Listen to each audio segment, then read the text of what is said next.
Hey, welcome to the Thing Is Infinite podcast with Joe. And John. And we're back. Yes, we are. And today happens to be Father's Day, right, Joe? Yep. And we just spent the day together, and it was one of the best Father's Days. Joe hung out a little bit. He kind of took a little bit of a nap. I think he was up, from what I understand, was up a little late last night. So he took a nap, but I had a great day, and it was glorious. The weather was fantastic, and I was thinking about we FaceTimed my dad, so we got to see them, and Father's Day is a special day because you know what? I think of how my dad and all the years growing up and Joe, I don't even know if you know this story. One day on Father's Day of all dates, I wasn't a big home run hitter. I actually hit a home run on Father's Day. It was my 16th birthday. I think it was your age. On my 16th, I was 16 years old, and I had hit a home run on Father's Day. So yeah, it was just one of those. I didn't hit many home runs, but I hit one on that day, and I remember giving him a high five over the fence when you reach on each side of the fence. Yeah, so that was a cool moment. I never forgot about that. But happy Father's Day, Dad, when you do listen to this, and I just had a wonderful day today. Yep. So Joe, I mean, we haven't been recording for the past few weeks because Joe's finishing up school and wrapping it up. How's everything going with school? It's been going well. Finish your finals almost, right? Almost, yeah. I have one more coming up. And it's been kind of hard to study, though, because I've been a bit sick. I have had, a bad cough, so, every time I try to study or, put my workbook out, I just be, coughing out. Luckily, though, I have been on some medication that has cleared it up. Yeah, so, you sound a lot better. I mean, Joe was battling, obviously we didn't record over the past, I think, 2.5 weeks or so, but Joe's been battling a really nasty cough. I mean, so much so, you're like, wow, this is really bad. But he sounds like he's turning the corner. He's got a few little coughs here and there, and hopefully we'll be able to get through the podcast without too many interruptions when it comes to coughs, right, Joe? Yeah, the medications have really been helping out, and also helps that I know a lot of the material already. So a lot of the stuff is stuff that I already know from the studying. Yes. Only thing that I don't really know much is math, but that I could just study over the weekend, and now I'm kind of feeling better. So it's will be going well. Yeah, outstanding. And then that's why we pretty much held off until this point to do the podcast. Yeah. And Joe actually, we message each other throughout the week and stuff, and he sent me a link that I would have had to pay for to get to read the article that he wanted to talk about. And I said, you know what, Joe? I want you to drive this segment that he wants to talk about. It actually made me chuckle a little bit when I just saw the headline. So, Joe, why don't you tell the audience what it is that you had sent me? Well, an article I never heard of this before. It was actually really interesting. So, they apparently are thinking, at least, about using human urine in order to actually use it for fertilizer and mixing it with human feces and in a complex way of pasteurizing it. And they're actually thinking about using that to feed plants, because oddly enough, human urine and human feces actually contain a lot of the nutrients that plants need. Urine more actually contains nitrogen, phosphorus, and one other element I can't remember. My brother will probably know. He's more in earth science. But anyways, it contains many of the nutrients that plants need to grow in large amounts. And they actually discovered while doing trials for it in Africa, that I was actually kind of surprised because Africa's kind of known for being very desertness, but they did it in an area that wasn't desert. And what they found was that they actually did it on 1,000 plants. They actually did urine, pasteurized urine, and they found it actually worked, and that they grew to a better size. That is absolutely insane. You know what I was thinking, Joe? As you're telling me the story, I'm laughing, and I don't know how much you heard me giggling in the background, but all I kept thinking of is, if you can basically fertilize the planet by just hooking up this urine thing at Yankee Stadium. Do you ever try to go to a bathroom at a Yankee game? The line is out the door, the men's room, or a hockey game or something. We could save the planet just by all the men's room pee. Now there's beer pee. work? don't Is there know. a problem with that? I don't know. Because I know a beer pee, there's plenty of it. Yeah, If you just go to Yankee Stadium on a random Saturday game. I don't know, because alcohol, like, introducing that into the picture might complicate things. But you say it's pasteurized and I mean, I guess, but, like, that's more killing for the bacteria, not the alcohol. All right, so you have to, like, because it's like there's another process for like alcohol creation, fertilization, which is actually made from like the waste of vegetables. So you can't just go out and have a couple beers and then go pee in the backyard and your plants will grow. There's a process to this. Yeah, but because also there is bacteria, although actually less of it in pee than in human feces, interestingly enough. So they actually are thinking about like a process to like how do you say it? Like heat it up or like keep it out so that the bacteria actually like goes away largely enough. Well, you know what I would love, Joe? I would love if they can actually figure out a way to use your pee to run your car, because the gas prices are like what, $5 a gallon right now. Imagine just peeing into my gas tank. I mean, that would be fantastic. Actually, oddly enough, for that they have other stuff that's going on that they're trying to do, but a lot of, like, the food, and it's also is important because due to the war with Ukraine and Russia, a lot of, like, the fertilizer comes from Ukraine. Yes, you know like, what? That's the thing. That's very smart that you said that. Keep going, Joe, because I've heard this, and I don't know how much of our audience knows this, but keep telling that story. Now, a lot of the world's food also comes from Ukraine. The grain, sunflower oil especially, comes from Ukraine. Now, we don't actually import a lot of grain from Ukraine, but we do import a lot of fertilizer. Which is actually made with ammonia, and ammonia is found in pee, actually. Yeah, that's with the weird smell that when someone pees, that's what you're smelling. Yeah, and it's like, it's a complex process, and it also has a lot of hydrogen is also used to make it. So it actually releases a lot of emissions, and the fertilizer, due to the war, fertilizer has been cut off or very expensive now.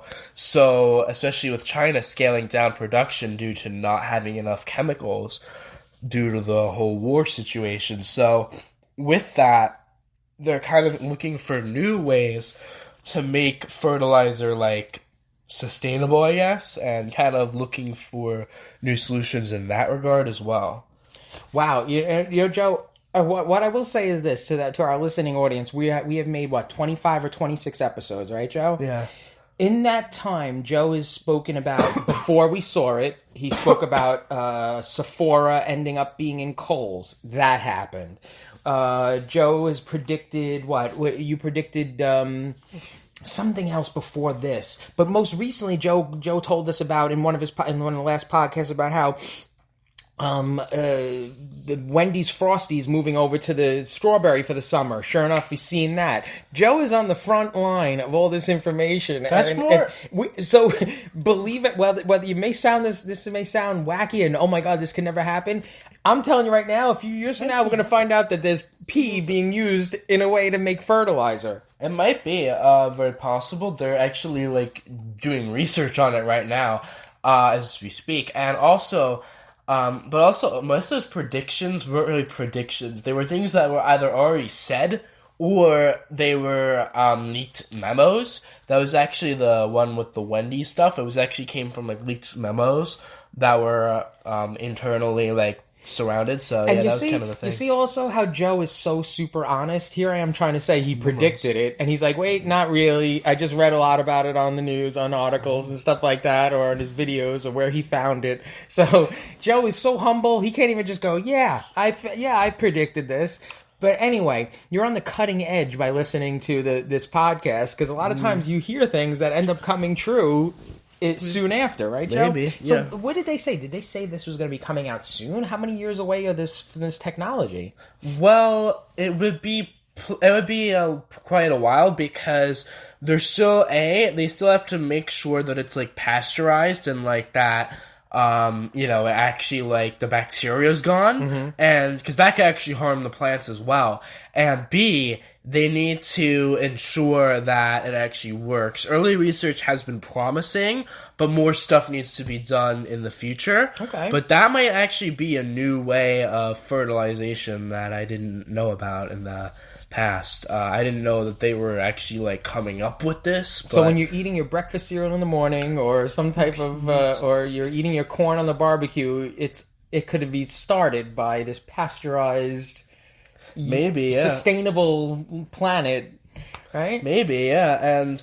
It's all they said it, and at least in the article, that's already being used in like a limited way, like for research. Mm-hmm. So they're already like trying to like use it to see if it works. It's been promising so far, but whether or not that will continue, who knows? But I think it might actually be able to do it because it does contain many of the same like elements that do actually make plants grow and are in the soil. Largely to make plants grow very strong and in large numbers. That's very interesting. Well, I hope you enjoyed this first segment of our Father's Day episode. And you learned something, and who knows, maybe this will come true one day. Maybe, and we'll see you on our next segment. Hey, today we're actually this segment. We're going to be doing a Would You Rather. Yes, and our Would You Rather episodes, we've done this a few times, and we figured this would be a nice little fun thing to do on Father's Day. And on the Would You Rather game, and I always try to introduce it, and Joe's battling a little bit of a cough. He's on the back end of this pain in the butt cough that he's had for a little while. The Would You Rather game is me trying to know or predict what Joe would rather do. Okay. And so I feed him 3 questions, and I try to predict what he would rather do. So that's how the Would You Rather game works for someone who has not heard this part of the podcast. So the first guess I'm going to have for Joseph, first scenario I'll have for Joseph, and then I'll see if I can predict it. And I could be, am I going to be the good father or the father that misses it? Okay. So here it is. All right. So my first question to Joe is, would you rather eat chocolate on pizza or never eat chocolate ever again? So let's think about this. Pizza's pizza, Joe. Pizza. Does chocolate belong on pizza? It sounds so. Ugh. I've never seen chocolate on pizza before. I've seen it on a dessert pizza, but let's think of a regular pizza with chocolate on it. So you have to eat that all the time or never eat chocolate again. Does it say you have to eat it all the time, though? No, it just says, would you rather eat chocolate on pizza? I guess every time you eat pizza. I guess. So it essentially ruins pizza. Or never eat chocolate again. Tell me when you got it locked in. Locked. All right. I am going to guess that Joe would rather eat chocolate on pizza rather than never eat chocolate again, because Joe could, if he wants to, not eat pizza as much. Actually, you're right. Yes! So I think they might actually like chocolate on pizza. So Joe actually said, wow, that actually may be good. Now, would you have dark chocolate on it or milk chocolate on it? Probably milk. Really? All right. So Joe would try milk chocolate on pizza. Now, I would try, if you're going to do this, I would suggest putting it on the crust. Maybe it won't be so bad on the crust rather than on the saucy, cheesy part. But, all right, I got one right. So Father's Day, I am 1 for 1 so far. So if I get one more out of the 3, I've already won. But I'm going to try to get 3 out of 3 here. All right, Joe? Okay. All right. Would you rather have your own theme park or own... Oh, excuse me. I first sneeze on the podcast. We've had coughs. We haven't had sneezes, I don't think. Joe, what do you say? Someone who sneezes. Bless you. Thank you. All right. We're teaching Joe manners over here while we're doing this game. Would you rather have your own theme park or your own zoo? So your own theme park, you can have roller coasters and whatever, and anything you want. That could be your theme park, and it'll be Joe's theme park or Joe's zoo. Now, after reading this one, I have a strong prediction here, and I think I'm going to get it right. But Joe's still thinking, so it's making me a little nervous. I'm not 100% sure now. So he's got me second-guessing myself. As soon as I read this, I go, wow, I know what he's going to want to do. But now I'm not so sure. Joe, you have a thought yet? Tell me when you got it locked in. Your own theme park or your own zoo? Okay, got it locked in. He's got it locked in. All right. I am going to predict Joe would like his own theme park. You're right. Yes! Alright, so Joe, tell me why, because I kind of think I know, but I want to know why you would rather have a theme park. Well, first of all, I do kind of like the zoo, because I kind of like seeing all, like, the animals there. But I kind of like just having, like, the idea of just having, like, a roller coaster and stuff, and just kind of, like, you know, having, like, even, like, a zip line that I could go down sometimes, and Yeah, I like that stuff. See, that's where I was originally thinking. I know Joe. If anyone knows Joe intimately and knows Joe and has talked to Joe, at one point you had an obsession over roller coasters, and you couldn't, like, you were talking to me about roller coasters all the time, and you were watching videos of roller coasters. You couldn't wait to go on them. So that's why initially, as soon as I read this, I said, oh, I think he's going to want to do that. So I'm 2 for 2. I already won. First of all, I had a great Father's Day. Secondly, I'm already 2 for 2. I'm going to go for the clean sweep. I'm going to try to do something I've never done, Joe. Okay. I'm going to try to get all 3 right. Okay. Never done it. Never done it. If you've heard this podcast, you've known I've never done all 3. All right, here we go. Sure. Joe, would you rather wear 1 or 7 colors every day? You understand this question? You have to wear either just all blue or 1 color every day. Your whole outfit, head to toe. Or 7 colors every day. So basically you have to have a rainbow on every single day. Which is cool for Pride Month, right? But now you have to do it for 12 months, not just 1 month. Joe? Let's see. Does Joe have it locked in? Tell me if you got it locked in, bud.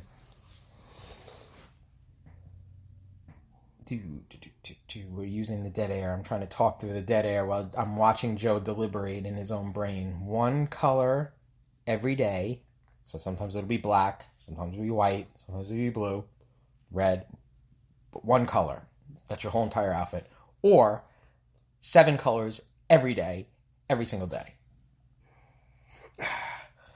I got Joe stumped here. I'm not locked sure in. All right, locked in. All right, I'm going to say Joe would rather wear 1 color full on every single day.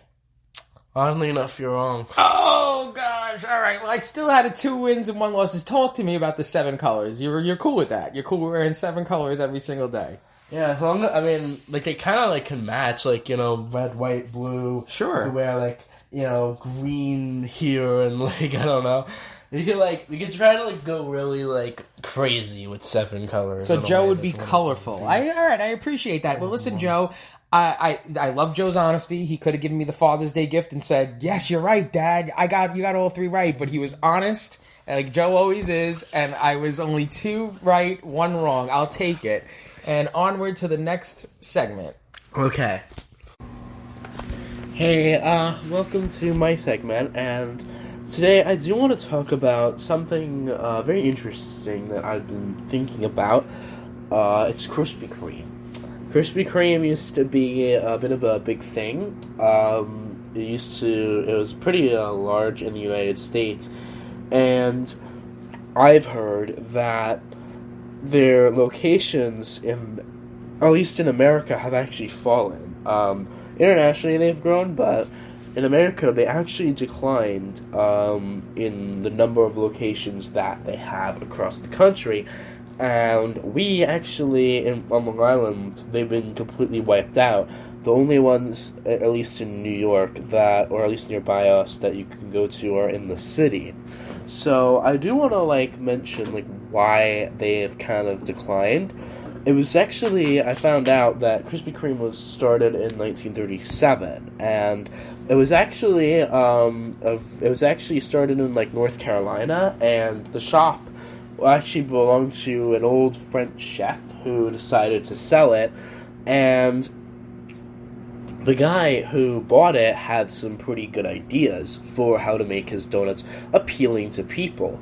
So he started the idea of fresh donuts, so that when you went into the store, you saw that the donuts were fresh, which made you more likely to buy them. And he also kind of made it kind of an impulse buy of some sort. Now, Krispy Kreme at first grew very slowly. It didn't really expand beyond a few states, right? And eventually they do begin, like, franchising and, all that stuff, but it didn't really expand too much until the 2000s, and that's where they start to really expand outwards. They really opened a lot of locations at one time, and they couldn't support them for whatever reasons, and mysteriously they all vanished a few years later. There was also a massive accounting scandal in the middle of this. They actually misreported their earnings to investors. So their earnings were a lot lower than they expected, so they just misreported them. And the SEC got involved in that. That was a major scandal that they had at the time, because their earnings were lower than what they were reporting to investors of the company. Now, interestingly enough, people have actually kind of speculated on quite a few things for locations not doing well. It could have been due to the aggressive expansion that they tried to push, because the new locations maybe weren't making as much money because they were pushing them out so fast.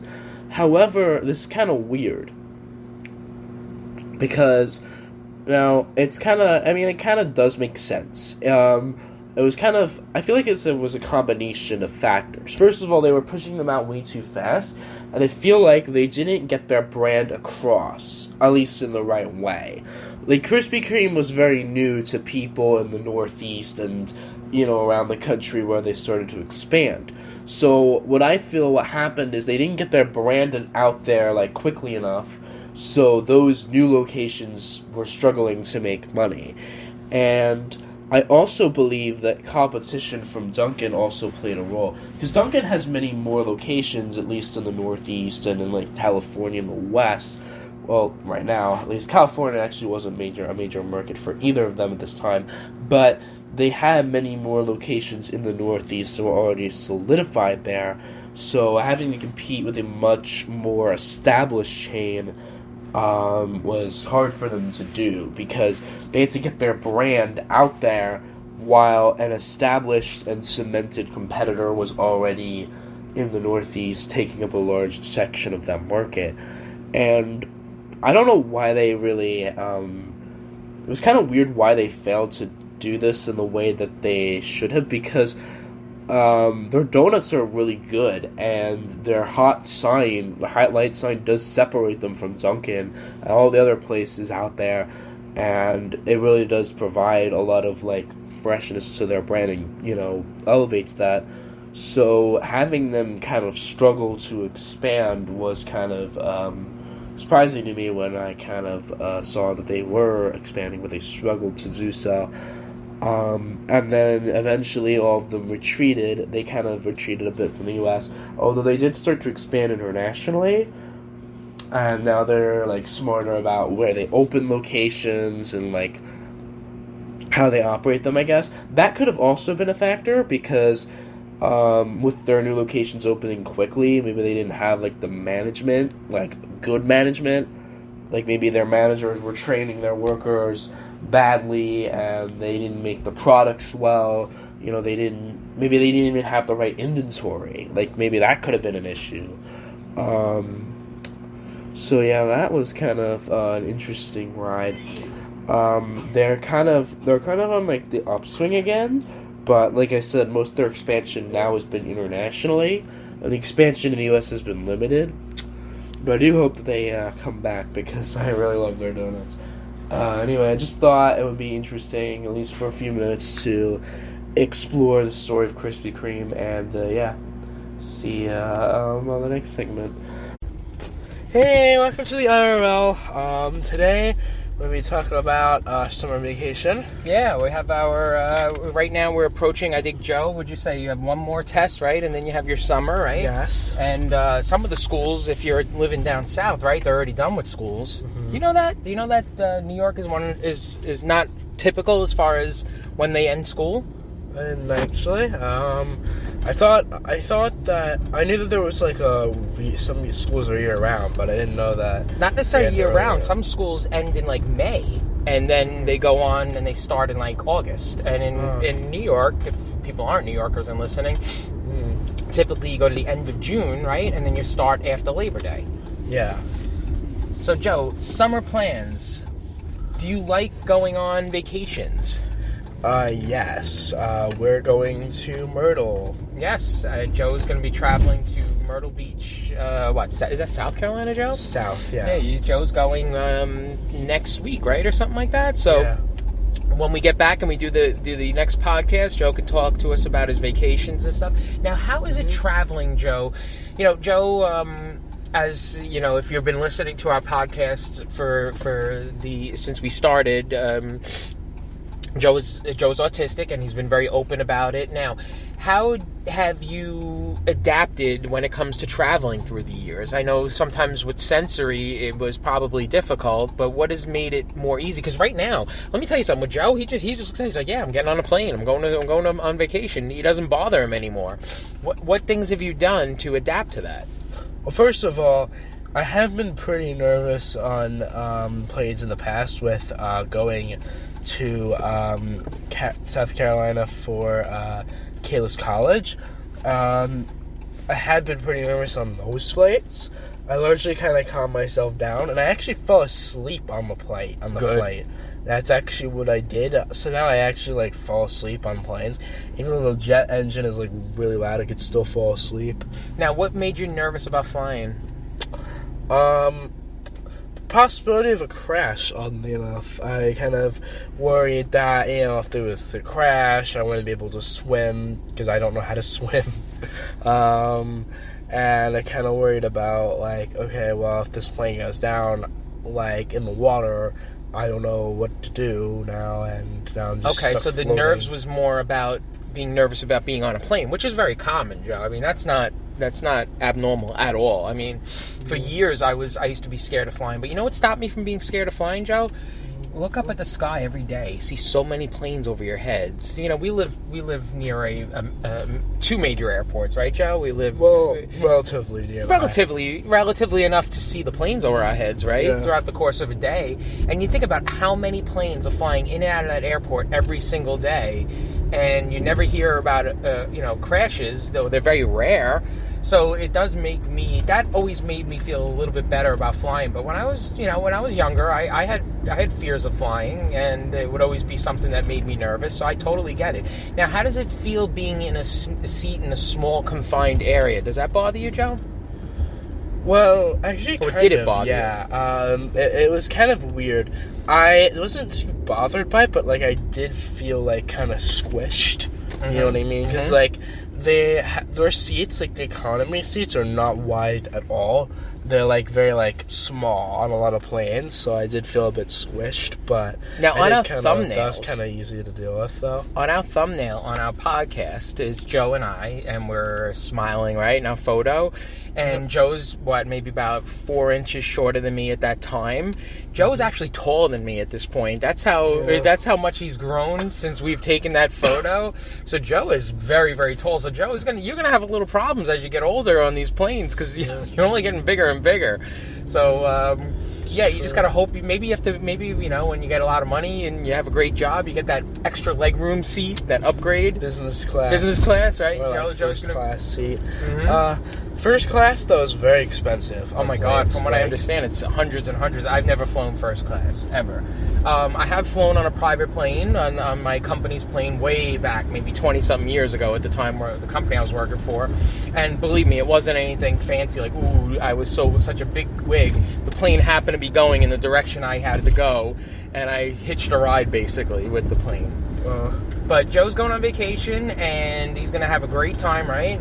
Yeah. What do you have planned when you're going? You're going to hit an amusement park? You're going to hit the beach? I think there's an amusement park there. We're going to do that. There's also a water park. I remember, if I remember correctly, there's a major shopping center. So I think one day we're just going to shop and look around. Because Jake kind of wants to do that. Okay. Because he's very into shopping. And I think there's Jake's also his brother. Yes, and there's also a beach, which we're obviously going to go to. Make sure you wear your sunscreen. Yeah, and there's a bunch of stuff to do at the hotel that we're doing as well. Awesome. You know what? I'm excited for you. I'm happy that you're going on this vacation. I want you to be safe. I want you to keep your phone on you just in case you wander off. You could always text someone, right? Yeah. Well, it didn't really work too well in the Bahamas. That was the whole story. Well, why don't you tell the story? We're on a podcast. Go ahead, tell the story. I'm not going to. That's too complicated. Joe. Complicated. All right, we'll keep it short. I wasn't there, but I heard Joe wandered off and caused a little bit of a panic, right? That was. Yeah. He doesn't want to talk about it, but from what I understand, thank God, Joe was never lost. He just kind of drifted away, right? You kind of did your own thing for a little bit, yeah. And didn't have his phone. So what's your lesson you learned? You got to keep your phone on you, right? Yes. All right, keep your phone on you. Have a great, safe trip. And thank you for the wonderful Father's Day. Okay. I had so much fun with you guys today. And Okay. listen, the podcast. Now, what do you think, Joe? You think we're going to be recording every few weeks like we've done in the past month or so? Or how do you envision the summer months going when it comes to our podcast? Well, I was kind of thinking about going every week again, although I'm not entirely sure. I'm kind of thinking about it in a way because I haven't really had much time to think about it. Yeah, so but you've been studying. I've been sleeping most of the days. Just been due to like the illness. I've just been sleeping, not really like doing anything else. Well, every time you sleep, you seem to grow like, 2 inches. Because every time I see you, you're taller and taller. So he's as he's sleeping, he's growing. All right. Maybe. So why don't we do it this way? Why don't we? It's for the audience. Listen, we probably won't go more than 2 to 3 weeks in between podcasts. But a lot of times Joe and I will chat, and if we don't have anything that we really want to talk about, we're just not going to record yet. Yeah. So instead of putting out a time frame, we should just say when we have good content. When we have something to talk about, we'll talk about it. But that's it. If there's nothing there, we'll just. But if we have nothing that we really want to discuss, we may go a little further, and we'll see how it goes. And one of the things I've encouraged Joe to do is to, as he has his thoughts, to just flip his recorder on in his room and just record a segment there, because sometimes Joe has such insightful thoughts that I've encouraged him to do it, and you've heard it on the podcast. Every so often you'll hear Joe with a separate segment. So if you want to do it on this one, most hopefully everyone now, but well, I hope you do one more, because that's the thing I love. I record a few segments with you, and then when you finally upload it and I can actually listen to it. I listen for that one segment that I don't know about, and that's the segment that you do it on your own. That's true, yeah. So look out. It may have already been recorded, because this is the IRL, and in the IRL, that was always how we finished the podcast, right, Joe? Yeah, that's true, yeah. So hopefully you've already listened to Joe's separate segment, or maybe not. We'll see. Now we just revealed a secret, right? That we do our IRLs sometimes before we finish the podcast. Yeah. You're on the inside, guys. Okay. Well, we'll see you in a few weeks. Okay. And Joe's going to have a great beginning of his summer vacation. And I hope you all do, too. See you around. Bye-bye.